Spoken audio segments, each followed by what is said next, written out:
Hey, and welcome again to my inspirational and motivational, or motivational and inspirational.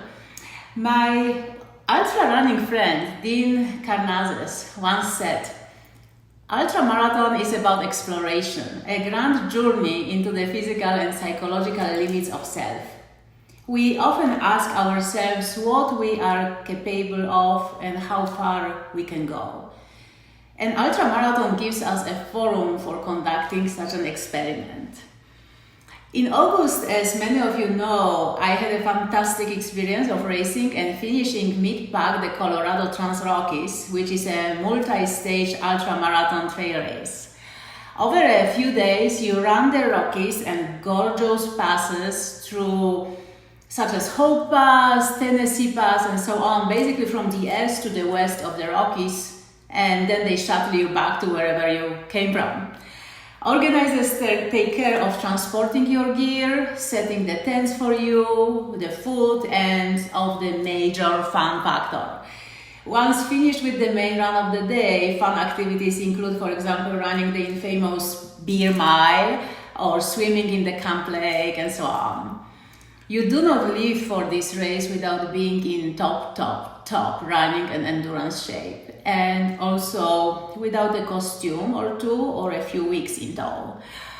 I remember that I registered for it first time mid-22 to run it in 2023. And due to breast cancer fight, I deferred my participation to August 24.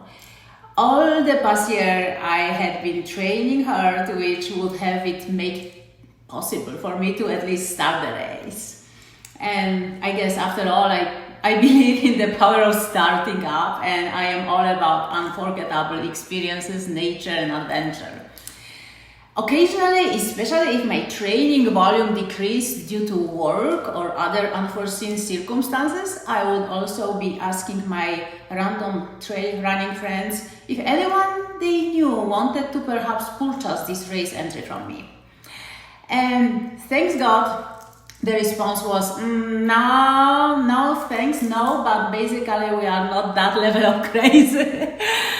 So at the end, it was me and my decision to do it or not.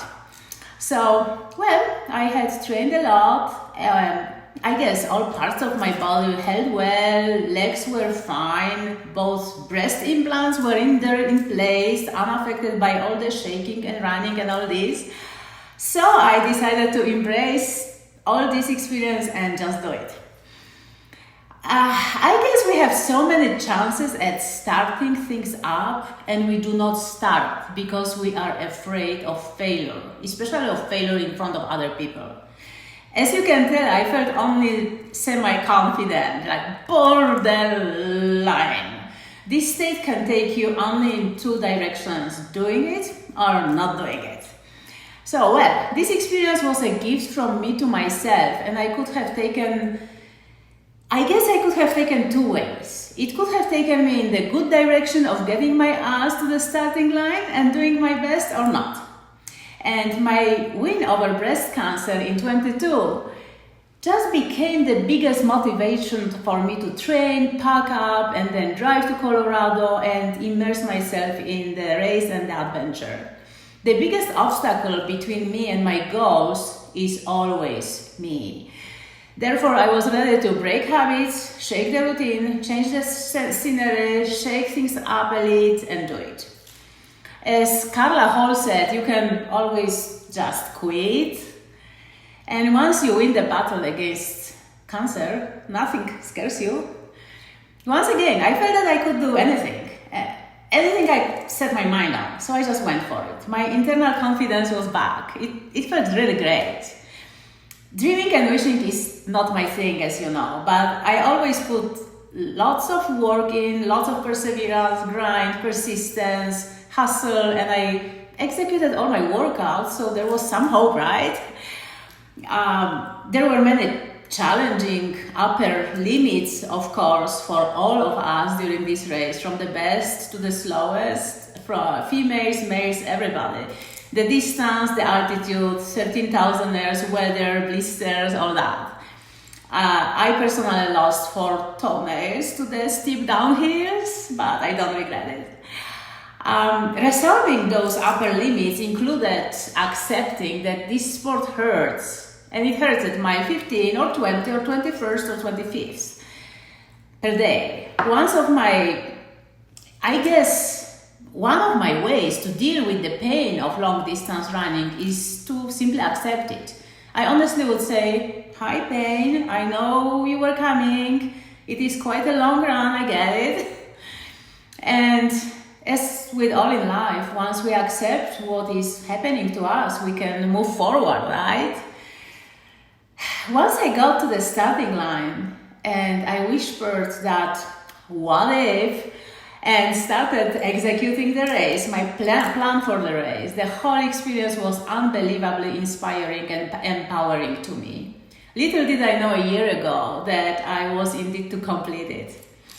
Apart from the ability to adapt and overcome adversity, this sport is simple. You put one foot in front of the other for extended periods of time and cover huge and beautiful distances. Each day you wake up, kick ass, experience lows, experience highs, heat, cold, embrace fear and discomfort, and you move forward in your respective ways.